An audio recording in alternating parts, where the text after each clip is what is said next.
Irmãos, Bom dia. a gente passa as músicas a certos volumes, aí chega na hora do vamos ver, a coisa falha, mas faz parte, a gente não tem como evitar muito isso. Gostaria que você pudesse abrir a sua Bíblia no livro de Efésios, capítulo 2.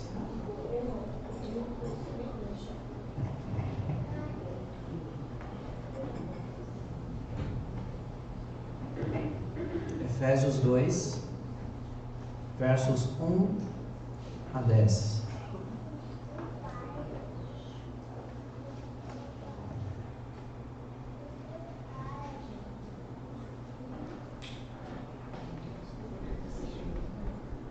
Efésios 2, carta de Paulo aos Efésios, capítulo 2, versos 1 a 10.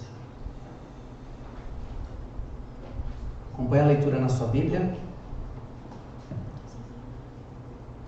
O texto diz assim: vocês estavam mortos por causa de sua desobediência e de seus muitos pecados, nos quais costumavam viver como o resto do mundo, obedecendo ao comandante dos poderes do mundo invisível. Ele é o Espírito que opera no coração dos que se recusam a obedecer. Todos nós vivíamos desse modo, seguindo os desejos ardentes e as inclinações de nossa natureza humana. Éramos por natureza merecedores da ira, como os demais. Mas Deus é rico em misericórdia e nos amou tanto que, embora estivéssemos mortos por causa dos nossos pecados, Ele nos deu vida juntamente com Cristo.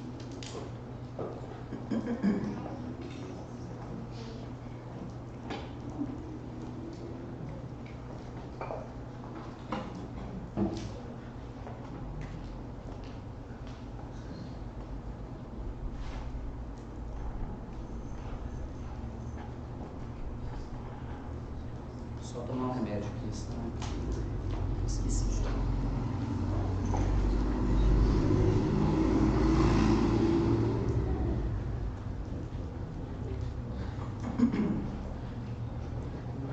Continuando a leitura.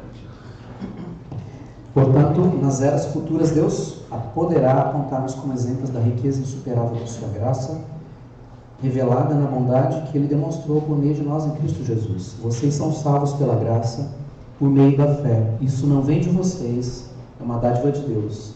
Não é uma recompensa pela prática de boas obras, para que ninguém venha a se orgulhar, pois somos obra-prima de Deus, criados em Cristo Jesus, a fim de realizar as boas obras que Ele de antemão planejou para nós.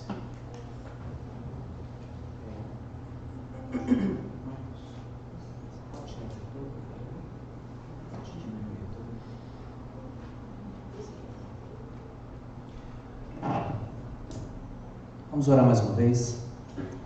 Pai, muito obrigado, porque a Tua palavra, ela diz ao nosso coração e à nossa mente o que precisamos entender e praticar.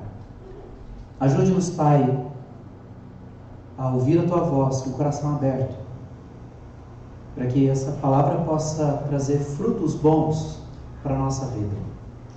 Eu te agradeço, ó Deus, pelo privilégio que nós temos num país em que podemos abrir a Bíblia sem medo da repressão, sem medo, ó Deus, de sermos presos por causa da Tua palavra.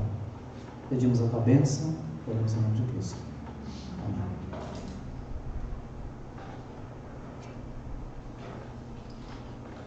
É uma alegria poder revê-los. Nós encontramos apenas 4 vezes no mês, só 4 domingos no mês, passa muito rápido. Eu gostaria de poder, assim, nesse tempo que a gente vai conversar sobre o livro de Efésios, no capítulo 2, se a gente pudesse ter os ouvidos bem atentos e uma mente bem atenta para acompanhar o que o apóstolo Paulo nos fala hoje nesse texto.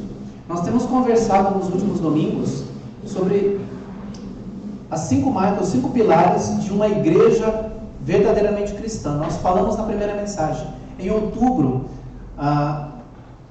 o comércio, a mídia toda vai ficar falando até o final de outubro, até o dia, especificamente dia 31 de outubro, sobre o Halloween, que é essa festa, né, que vem lá dos celtas e que envolve uma série de princípios que não dialogam com o Evangelho. Então a gente lembra, na verdade, mais do que o Dia das Bruxas, a gente lembra da Reforma Protestante, porque foi uma parte importante na história da igreja.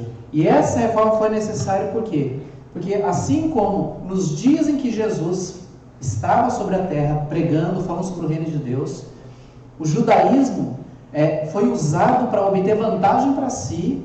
Ao longo da história isso aconteceu na igreja também. Pessoas estavam obtendo vantagem, comprando posições na igreja, a igreja cobrando perdão, cobrando penitências e se enriquecendo, e as pessoas saíam de lá acreditando que estavam tudo certo com Deus, porque pagaram o seu sacrifício ali e estavam tudo bem. E algumas pessoas dentro da igreja, olhando para as Escrituras, perceberam que havia algo fora do que Deus havia deixado para a igreja. Deus não deixou as bênçãos, Deus não deixou os benefícios da cruz para serem comercializados, porque isso aconteceu também nos tempos de Jesus. E a Reforma Protestante aconteceu no século XVI como um chamado para a igreja retornar à essência do que é o cristianismo, do que é o Evangelho, a mensagem do Evangelho. E qual que é a identidade da igreja? Qual que é o fundamento que a igreja não pode, de modo algum, abrir mão? Aliás, se você tira o fundamento, não sobra nada. Tudo que é construído em cima cai, desaba. Por isso o fundamento é essencial. E nós temos falado, já falamos, que somente Cristo deve ser tido como Salvador e Senhor. Ele é o único que nos liga a Deus. Nós vimos também com o nosso irmão Josimar, vimos sobre o irmão Josimar sobre somente Cristo. Nós vimos na primeira reflexão que é a palavra de Deus de onde nós tiramos tudo que nós cremos com respeito a Deus, com respeito à vida, com respeito ao pós-vida. Tudo nós tiramos dali. E nós vamos conversar hoje então sobre o terceiro fundamento dentro dessa série do Sola. Martinho Lutero ali pregando a defesa das bases do cristianismo, como era originalmente. Nós vamos falar sobre graça, sola gratia. Parece um italiano, né? Porque o italiano vem dali, né? Vem do latim, tem muita semelhança. E a mensagem hoje é para falar somente a graça. Não a posição, não o que a gente faz, mas é a graça de Deus, do início ao fim. E nesse texto a gente encontra uma afirmação muito contundente, que está ali nos versos 8 e 9. Vamos ler juntos? Porque é bom que a gente leia, ouça, para que fique, e veja, né? Para que fique bem fixo. Vamos lá? Vocês são salvos pela graça, por meio da fé. Isso não vem de vocês, é uma dádiva de Deus. Não é uma recompensa pela prática de boas obras, para que ninguém venha se orgulhar.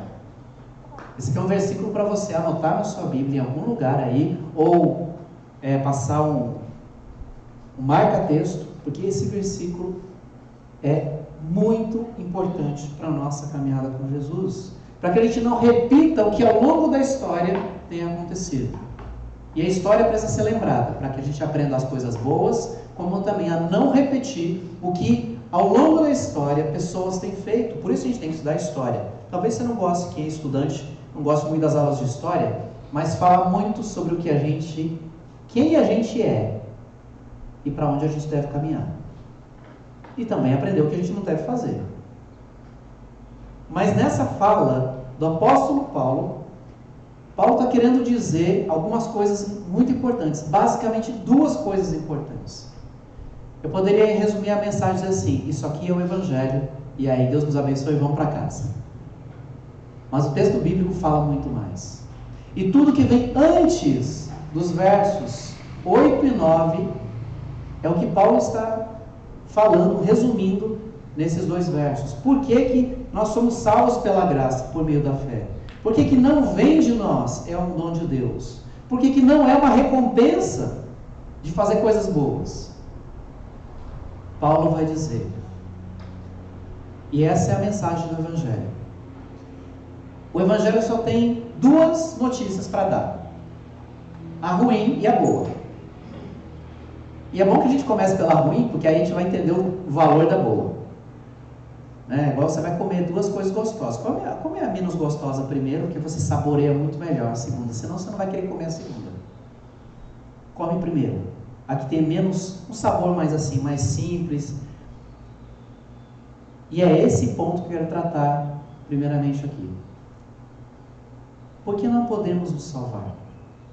Por que você e eu não temos condições de entrar no céu pelo esforço? Porque aqui já diz, não é por obras. Foi essa mensagem que a igreja cristã anunciou desde o início, que Cristo, o próprio Cristo pregou lá no seu ministério, de que o homem não pode se salvar. Por quê? Mateus capítulo 4, verso 17 diz assim: a partir de então, Jesus começou a anunciar sua mensagem. Qual que era a mensagem de Jesus?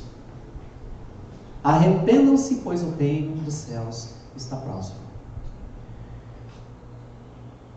A mensagem de Jesus era sim de esperança.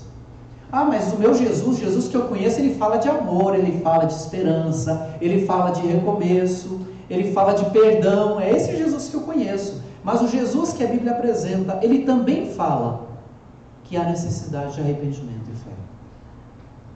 Há necessidade. Mas se arrepender do quê? Será que não é suficiente você ser honesto, você ser um bom pai, uma boa mãe, um bom filho que respeita os pais, que cuida dos pais? Você ser sincero, estar cheio de boas intenções, isso não é suficiente para Deus? E a resposta de Paulo para essas perguntas, se não são suficientes essas coisas, por que não é suficiente? Porque Deus não se contenta com isso, com um coração sincero querendo fazer o certo. Errou, mas errou tentando fazer o certo. Acompanhe na sua Bíblia, Efésios capítulo 2, versos 1 a 3. Olha o que Paulo fala de alguém, de nós, sem Cristo. Vocês estavam mortos por causa de sua desobediência e de seus muitos pecados, nos quais costumavam viver como o resto do mundo, obedecendo ao comandante dos poderes do mundo invisível. Ele é o Espírito que opera no coração dos que se recusam a obedecer. Todos nós vivíamos desse modo. Que modo? Seguindo os desejos ardentes e inclinações de nossa natureza humana. Éramos, por natureza, merecedores da ira, como os demais.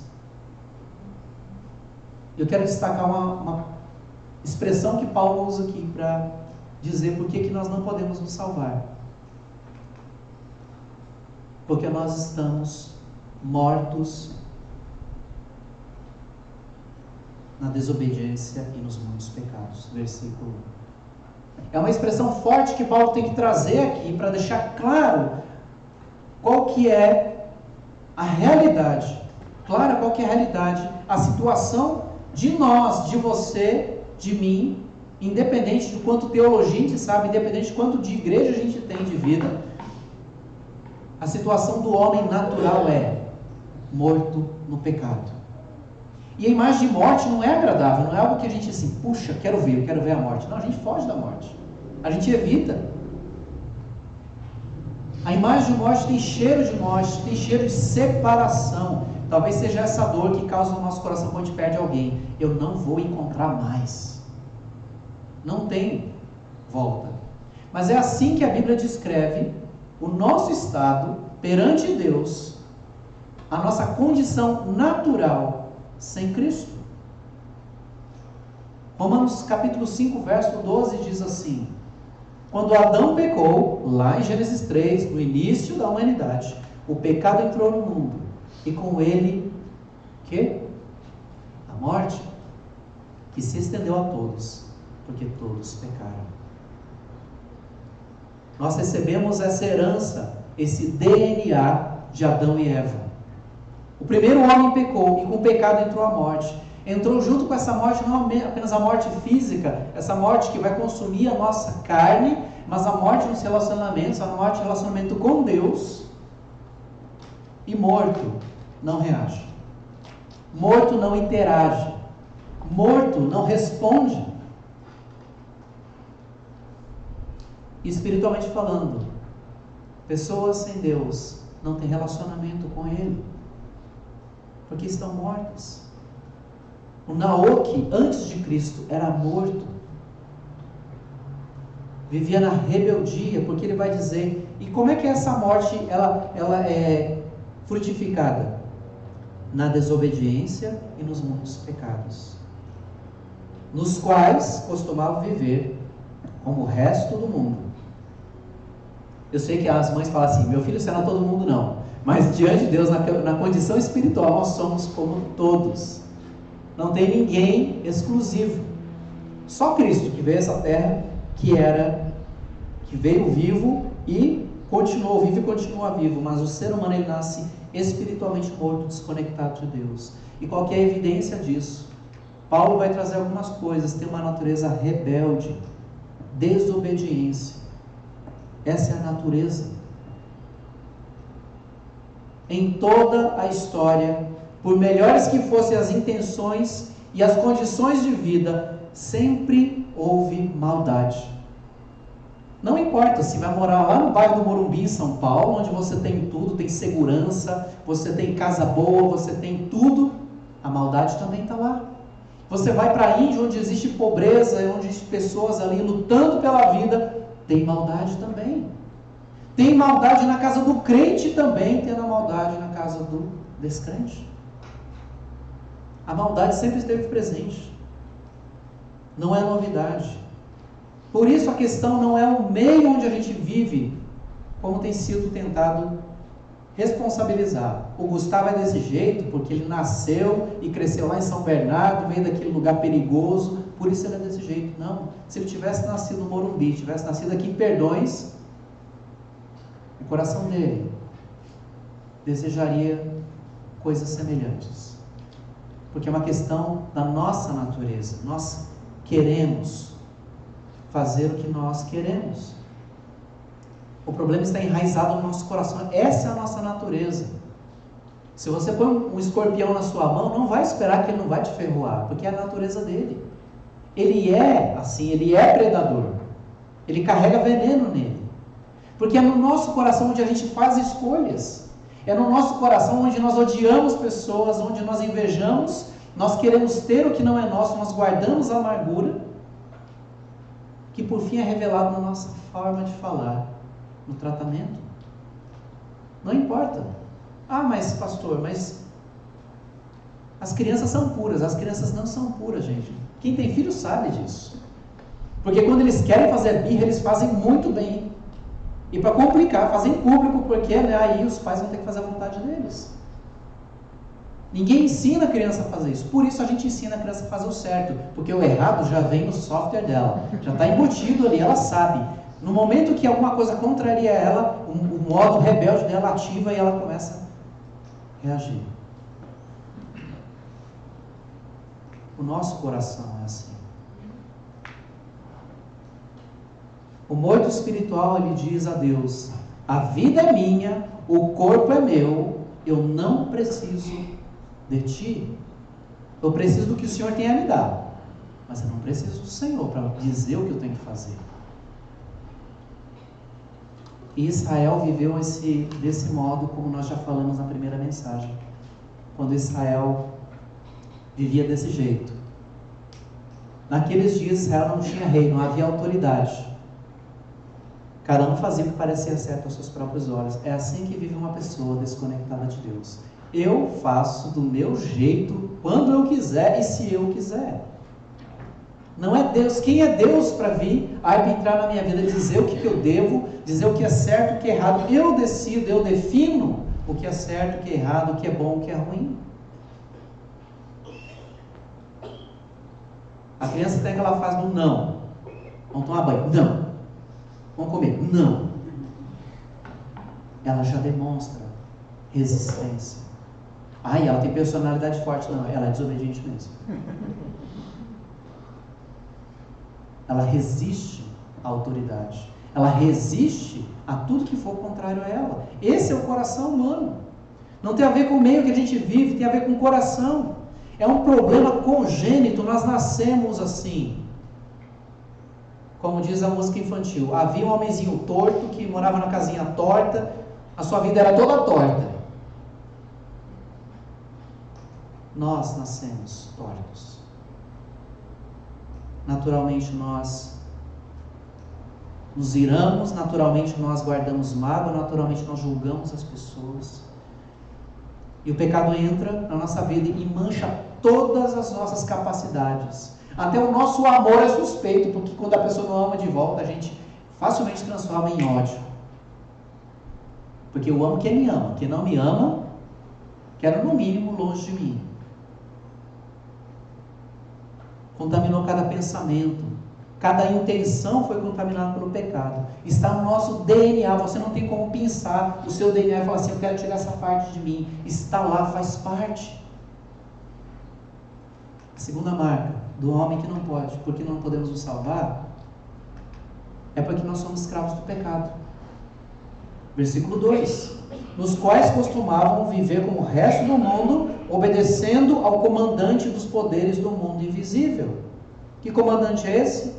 Não é Deus. Porque ele vai complementar o resto do versículo. Ele é o Espírito que opera no coração dos que se recusam a obedecer. Romanos capítulo 6, verso 18. Graças a Deus, porque vocês eram, ele falando para os que estavam em Cristo, salvos por Cristo. Antes disso eles eram escravos do pecado. Mas agora obedecem de todo o coração ao ensino que lhes transmitimos. A vida escravizada pelo pecado, ela não tem outra opção a não ser obedecer. Já viu escravo dizendo assim, patrão, eu não quero hoje não. Escravo obedece. Escravo não opina. Escravo não tem vontade. Escravo faz o que o Senhor manda. E quando o pecado é Senhor na nossa vida, nós somos escravizados pelo pecado. É assim que a gente vive. Por isso a gente não tem como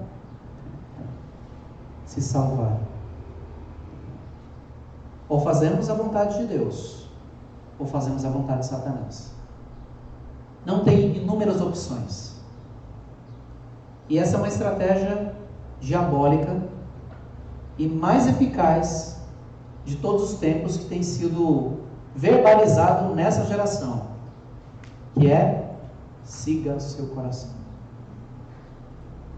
Essa é uma estratégia muito eficaz, sabe por quê? Porque ele não é agressivo, ele não é confrontador.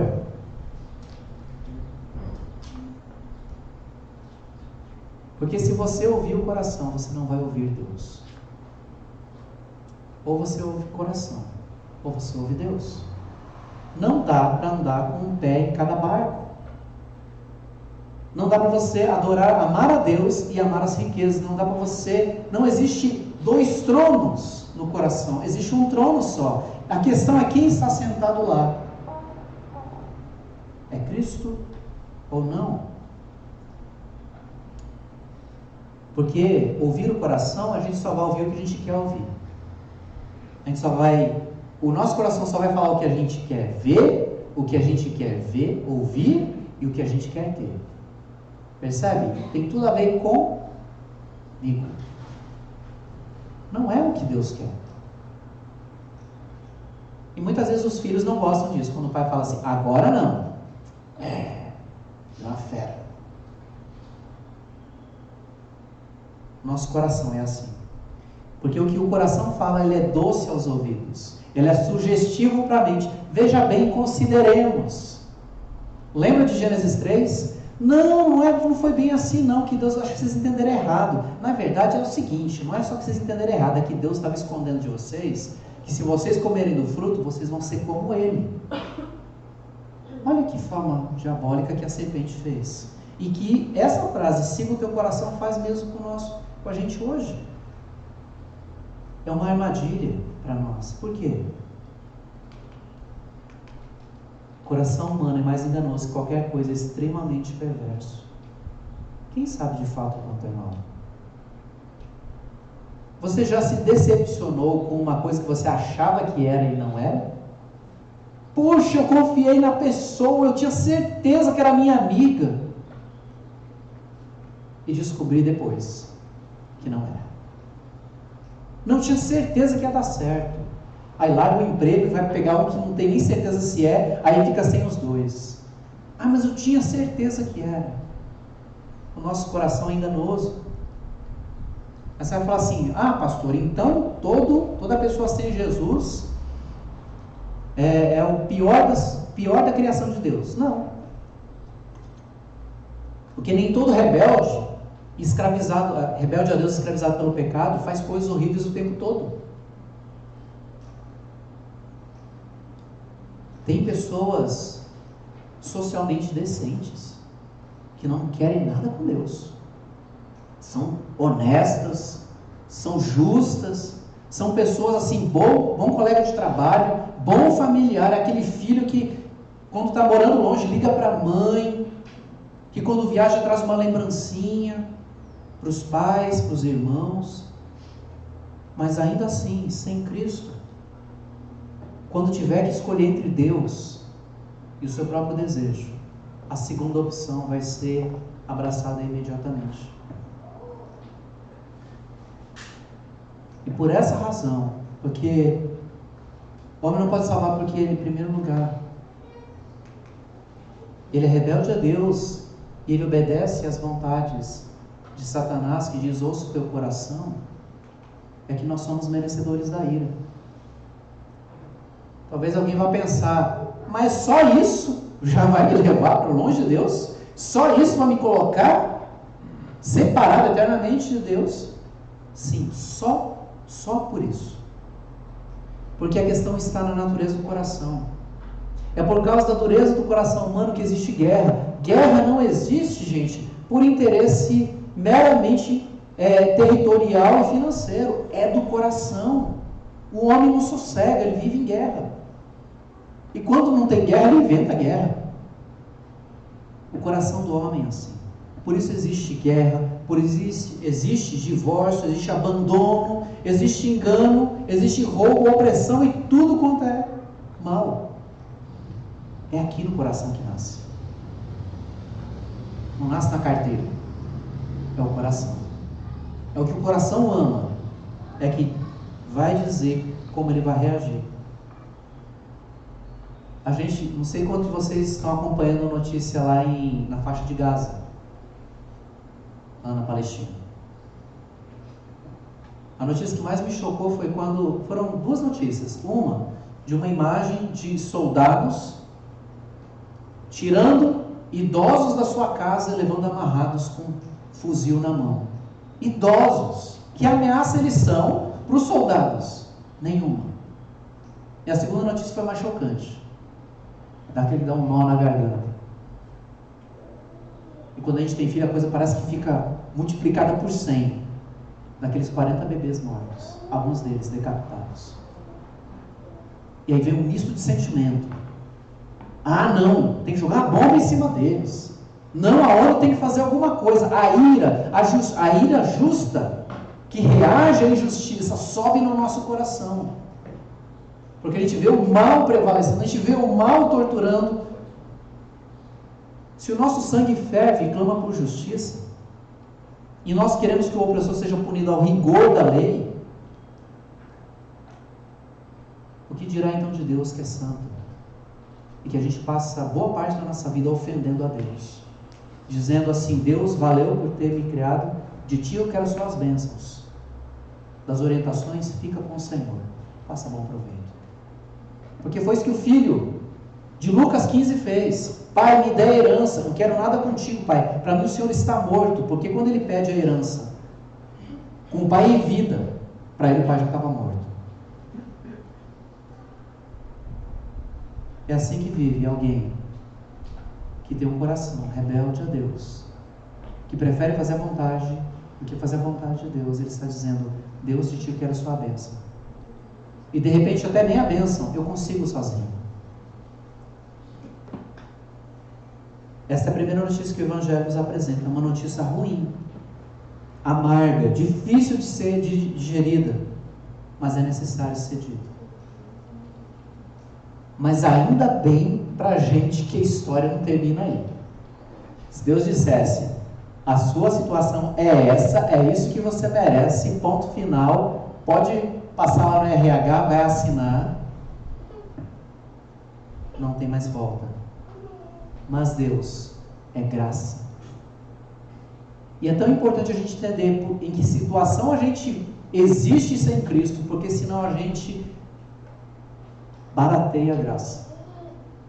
E muito do Evangelho, essa notícia ruim do Evangelho, essas bad news do Evangelho, não têm sido pregadas, por isso as pessoas tratam a graça de Deus de forma barata, desprezando. Ah, é de graça? Eu vou pegar mais. Sabe quanto custou? Por isso, pais, um parênteses aqui. Às vezes a gente quer poupar os nossos filhos de histórias tristes da família. Mas algumas a gente precisa contar. Sabe por quê?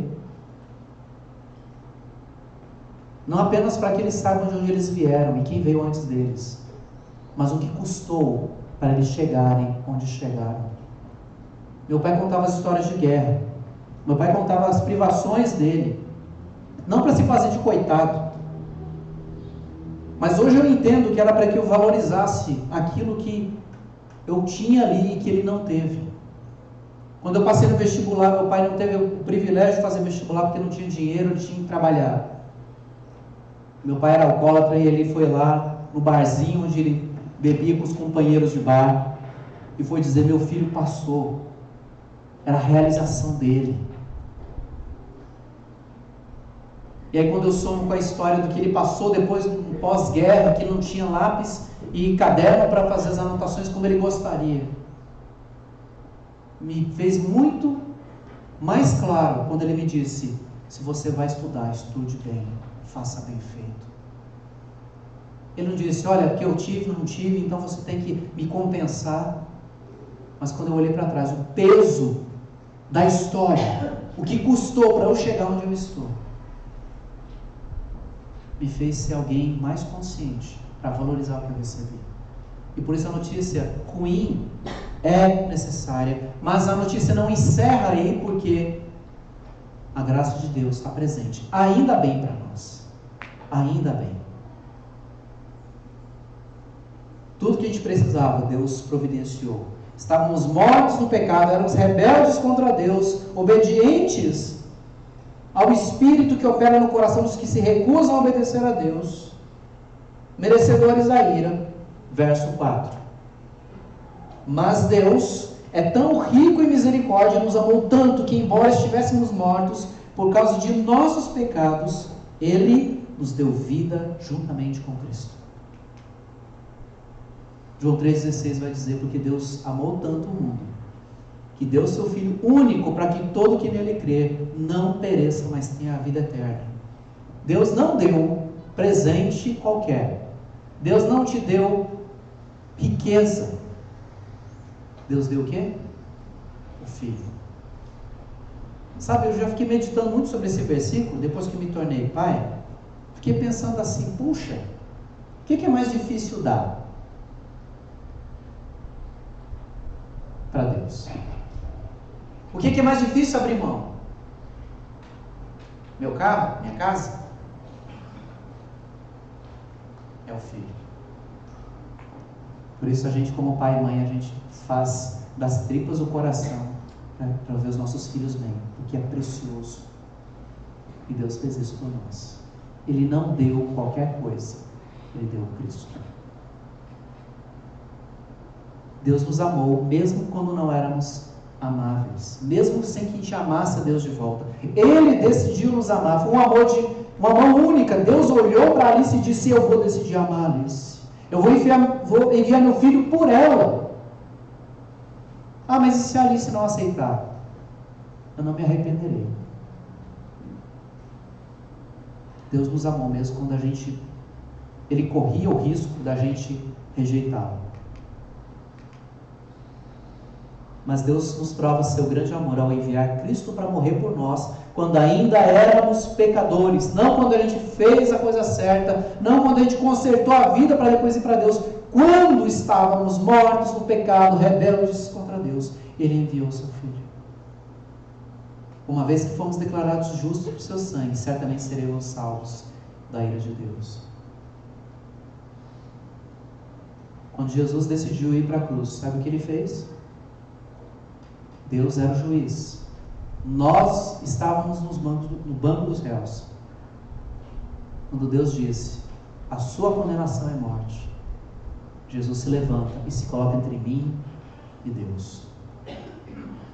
Eu assumo o dano. Eu assumo a culpa dele. Eu pago.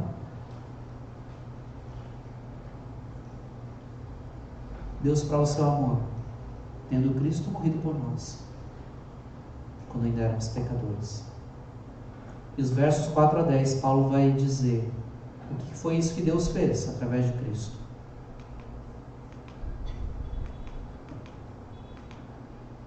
Ele nos deu acesso à vida. Estávamos mortos, Ele nos deu vida. Ele não nos fez a massagem cardíaca e trouxe a gente de volta. Era morto mesmo, encerrado, atestado de óbito. Ele nos deu vida. Estávamos mortos no pecado, e em Cristo Ele nos deu vida. Ele nos colocou numa posição de honra. Olha o que diz, sem querer exaltar o homem, ou colocar o homem no centro. Pois Ele nos ressuscitou com Cristo e nos fez sentar-nos com Ele nos domínios celestiais, porque agora estamos em Cristo Jesus. Ele nos elevou, estávamos no limbo, na morte, no desprezo, na humilhação, e Ele nos colocou junto com Ele. Pela graça, Ele nos deu salvação.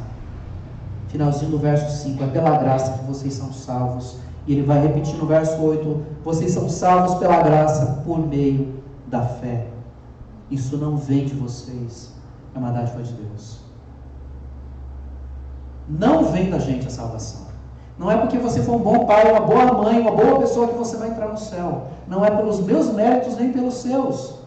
Eu posso ser 100 anos pastor, excelente, pregador da palavra, mas eu não vou entrar no céu, porque eu fiz e eu vivi assim. Eu vou entrar no céu porque Deus decidiu me salvar por meio da fé. Isso não vem de vocês, é dádiva de Deus. É pela fé na obra de Cristo. Deus estende um presente para nós: o perdão dos pecados e a vida eterna. E como é que a gente recebe? Já está automaticamente na nossa conta? Não. Nós acolhemos pela fé, nós acolhemos crendo. O que Jesus fez na cruz foi suficiente para me relegar a Deus, para pagar pelos meus pecados, para me tornar justo aos olhos de Deus.